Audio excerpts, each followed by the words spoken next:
Kaya ba talagang tawirin ng pag-ibig ang libo-libong milyang distansya? O darating din ang araw na mapapagod ang isa sa inyo? Marami ang nagsasabing LDR is doomed to fail. Pero ayon sa psikolohiya, hindi ang layo ang pinakamalaking kalaban ng isang relasyon. Ang tunay na sumisira sa isang long-distance relationship ay hindi ang pagkakalayo o ang magkaibang time zone, kundi ang kawalan ng tiwala, labis na pagdududa, at selos na unti-unting pumapatay sa pagmamahalan. Bakit may mga magkasintahan at mag-asawang kayang tiisin ng ilang taong pagkakalayo, habang ang iba naman ay sumusuko kahit halos araw-araw silang may komunikasyon? Narito ang ilan sa mga psychology facts at practical na tips tungkol sa long-distance relationship. Panoorin mo ito hanggang sa dulo, dahil baka makatulong ang mga ito para mas maintindihan mo kung paano mapanatiling matatag ang isang relasyong sinusubok ng panahon at distansya. Pero bago tayo magpatuloy, huwag kalimutan mag-subscribe, i-like, at i-share ang video na ito. At i-click na rin ang notification bell para lagi kang updated sa ating mga susunod na videos tungkol sa love insights, human psychology, at self-improvement. Una, the idealization effect. Bakit parang mas perpekto ang partner mo kapag nasa malayo siya? Ayon sa psikolohiya, may tinatawag na the idealization effect. Mas nagiging madali para sa mga taong nasa long-distance relationship na makita ang kanilang partner sa positibong paraan. Dahil hindi kayo magkasama araw-araw, hindi ninyo nararanasan ang maliliit na tampuhan o mga ugaling maaaring makairita sa pang-araw-araw na pagsasama. Dahil dito, may tendensiya ang utak na bumuo ng mas positibo o perpektong imahe ng iyong partner. Hindi ibig sabihin nito na hindi tunay ang inyong pagmamahalan.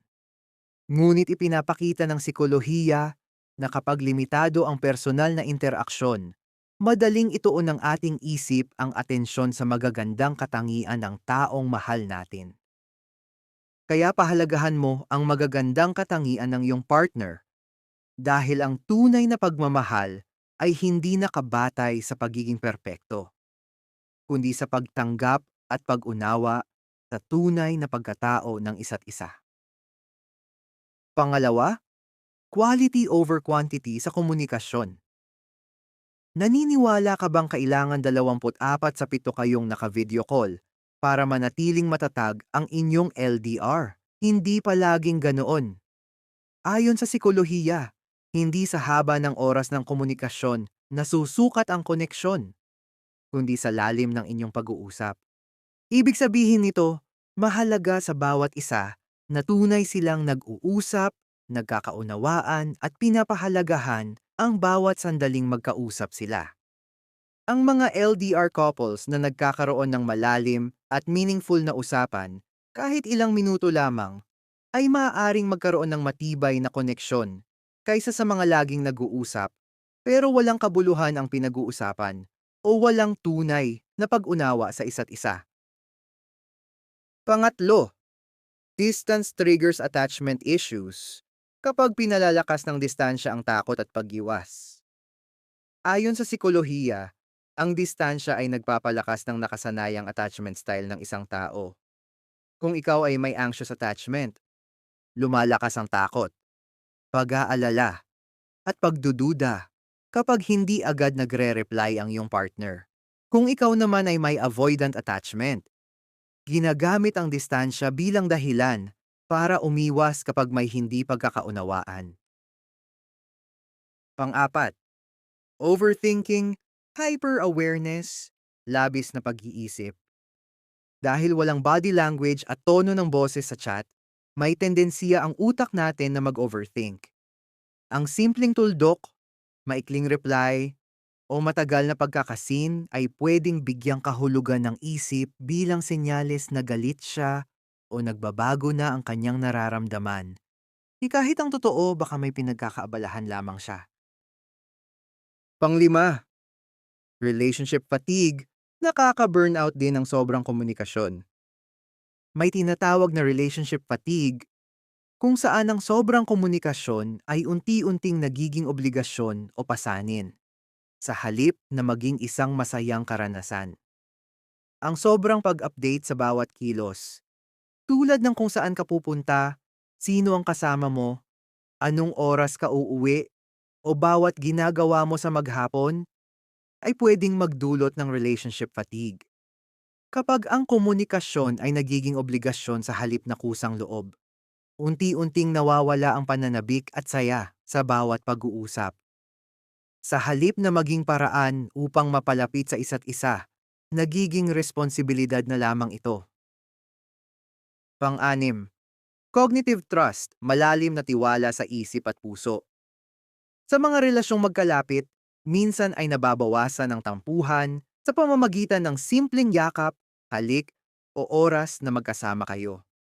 Ngunit sa isang long-distance relationship, wala ang mga iyon. Dahil dito, ang cognitive trust o ang malalim na tiwala at paniniwala sa katapatan ng iyong partner ang nagiging isa sa pinakamahalagang pundasyon ng isang matatag na relasyon. Pangpito, independence, pagkakaroon ng sariling buhay at hobbies.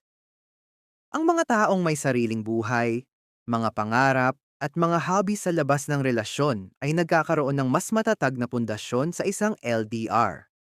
Kapag sa iyong partner lamang, umiikot ang mundo mo na nasa malayo, madali mong maramdaman ang kalungkutan, pangamba, at insecurity.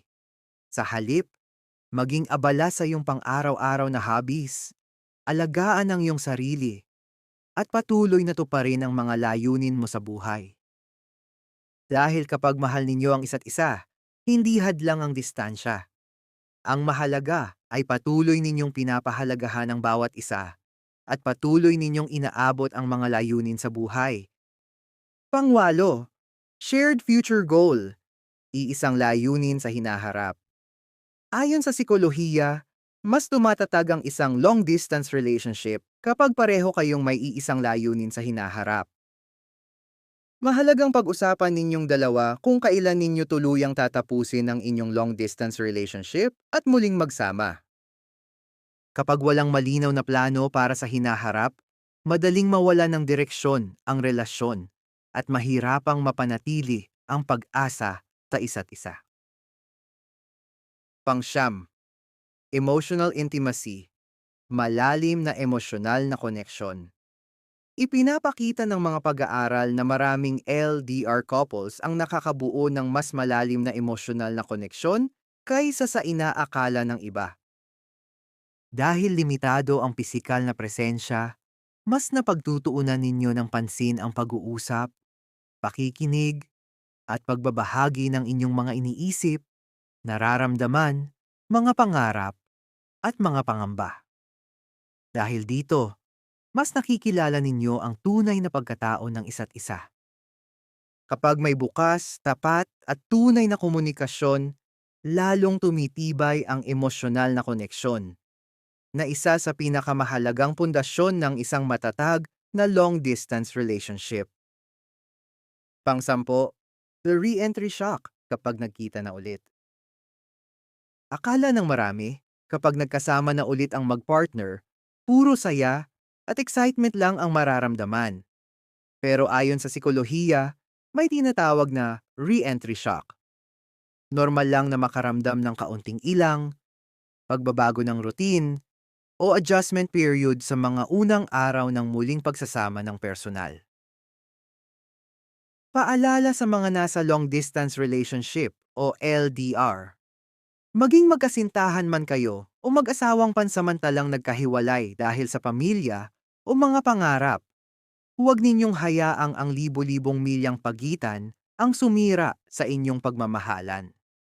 Ang distansya ay pansamantalang sakripisyo lamang para sa mas magandang kinabukasan ng inyong pagsasama at ng inyong pamilya. Kung nagustuhan mo ang video na ito, huwag kalimutan i-like, i-share, at mag-subscribe sa channel at paki-on na rin ang notification bell para lagi kang updated sa ating mga susunod na videos tungkol sa love insights, human psychology, at self-improvement. Maraming salamat sa panonood. Ingat kayo palagi.